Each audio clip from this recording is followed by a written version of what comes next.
Salut, c'est Yacine de Snapeo et dans cette vidéo, tu vas voir, on va analyser des créatives que j'ai vues sur Snapchat Ads. Et ces créatives, on va voir ce qu'il faut faire et ne pas faire, comment du coup utiliser les bons éléments de ces créatives qu'on va analyser ensemble pour les utiliser dans nos créatives et avoir un maximum d'impact. Donc, avant de commencer et d'attaquer tout ça, n'hésite pas à t'abonner à la chaîne YouTube, tu trouveras énormément de vidéos dédiées à Snapchat Ads et tout ce qui gravite autour par rapport au marketing, au branding, etc. Vraiment, et n'hésite pas à regarder les anciennes vidéos, à liker celle-ci et après en fin de vidéo me dire en commentaire ce que tu en as pensé.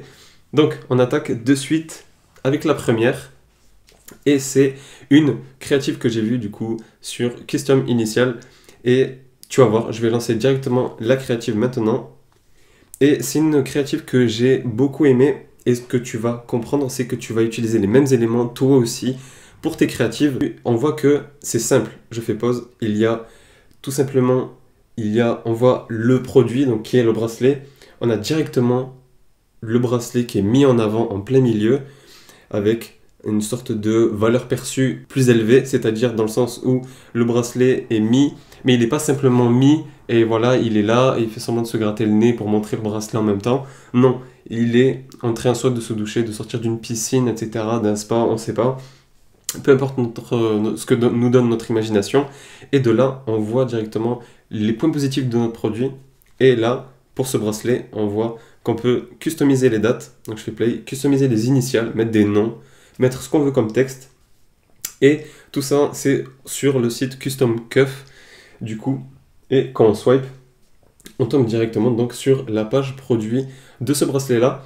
Et tu vois que tu dois avoir la même recette que a fait en gros cette marque dans leur créative. C'est de mettre en avant leurs produits et surtout d'être vraiment simple et d'aller droit au but. C'est-à-dire de parler vraiment des bénéfices, de ce que apporte le produit, la plus-value que ce produit a comparé aux autres bracelets.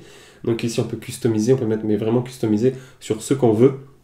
Et c'est ça qui est très bien, c'est de pouvoir le customiser et surtout que c'est presque du luxe alors qu'on voit que le prix est abordable, il est à 26 €. Mais on dirait que c'est du luxe parce que c'est customisable, parce que c'est un très beau rendu, parce que il passe sous l'eau donc on se dit qu'il est inoxydable, etc. Donc c'est très bien pour cette créative, donc inspire-toi-en. Pas besoin de faire des créatives très compliquées, des simples comme ça marchent aussi. Ensuite, la deuxième créative, tu vas voir, c'est maintenant je te la mets, c'est du coup les maillots NBA. Et ce qui est intéressant, c'est le sort de hook qu'on voit. Donc, premièrement, on a les maillots qui sont déjà cintrés, déjà posés. En première vraiment fraction de seconde, on voit que c'est des maillots NBA. Et le truc qui fait qu'il va nous happer, nous tenir en haleine, en gros, vraiment attirer notre œil, c'est le fait que la personne rajoute des maillots, etc., etc. Et ça a pour but déjà de nous faire rester sur la créative, mais c'est surtout, ça a pour but aussi de montrer les disponibilités, la collection qui existe. Et ça, c'est très bien de faire de cette manière-là, surtout pour ce cas-là précis des maillots. C'est de montrer en gros ce qui est disponible et par la même occasion montrer et tenir la personne en haleine. Et aussi, après il y avait un simple call to action en swipe up. Peut-être plus travailler le call to action qui était assez faible. Donc ça aurait été vraiment que l'envie qui nous aurait fait swipe up et pas forcément le call to action qui nous a poussé à le faire.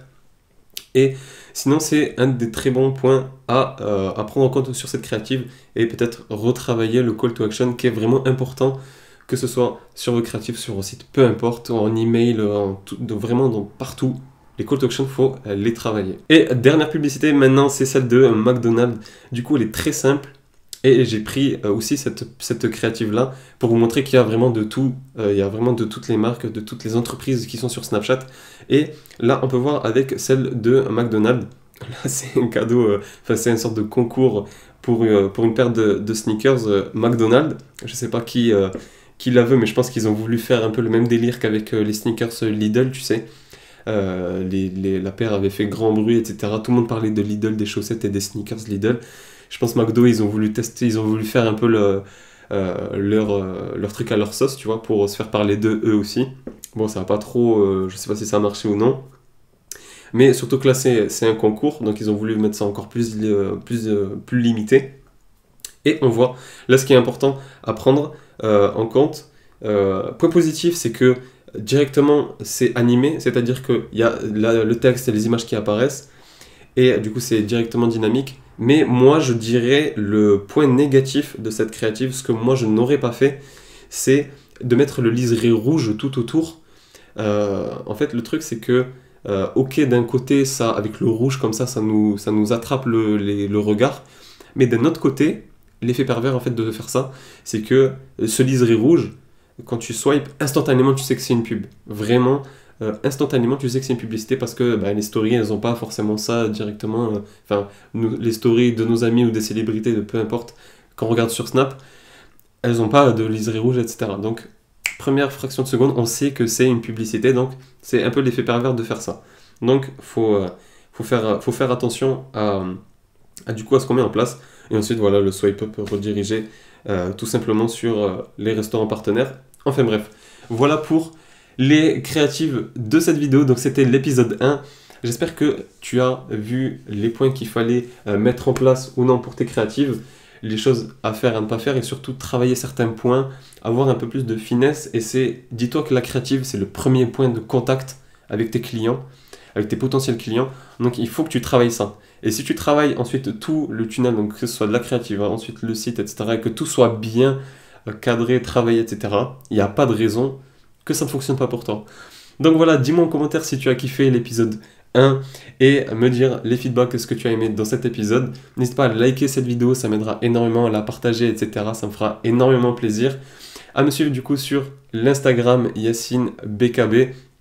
Et en regardant la description, voilà, tu as toutes les infos que tu souhaites. Et on pourra se dire du coup à la prochaine vidéo. Merci de l'avoir vu. Ciao.